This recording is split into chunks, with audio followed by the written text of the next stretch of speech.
ইসরায়েলের পক্ষ নিয়ে হামলা করলে ভয়াবহ পরিণতি নিয়ে আবারও কড়া বার্তা দিল ইরান।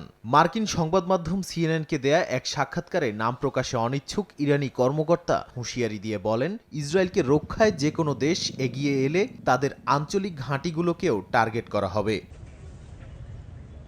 ওই কর্মকর্তা আরও বলেন, ইরান আন্তর্জাতিক আইন অনুযায়ী দখলদার শাসনের বিরুদ্ধে দৃঢ় জবাব দেওয়ার অধিকার রাখে, আর কেউ যদি এই শাসনকে রক্ষায় এগিয়ে আসে তবে তাদের আঞ্চলিক ঘাঁটিগুলো পরবর্তী লক্ষ্যবস্তু হবে। গত কয়েক মাস ধরেই মধ্যপ্রাচ্যের উত্তেজনা চরমে।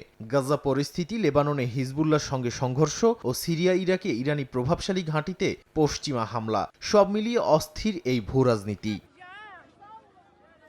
বিশ্লেষকরা বলছেন, এই হুমকি শুধু সামরিক নয়, এটি কূটনৈতিক চাপের কৌশলও। ইরান চাইছে আঞ্চলিক শক্তিগুলো যেন ইসরায়েলের পক্ষে সরাসরি লড়াইয়ে না নামে।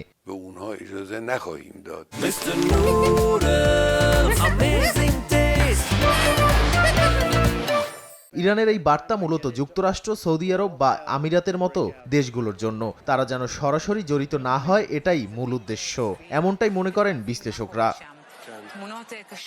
অন্যদিকে যুক্তরাষ্ট্র স্পষ্ট জানিয়েছে, ইসরায়েলের নিরাপত্তায় তারা অঙ্গীকারবদ্ধ। তাই যে কোনো মুহূর্তে যুদ্ধ আরও বিস্তৃত হওয়ার আশঙ্কা উড়িয়ে দিচ্ছেন না কেউই। নাদিম মারজান, সময় সংবাদ।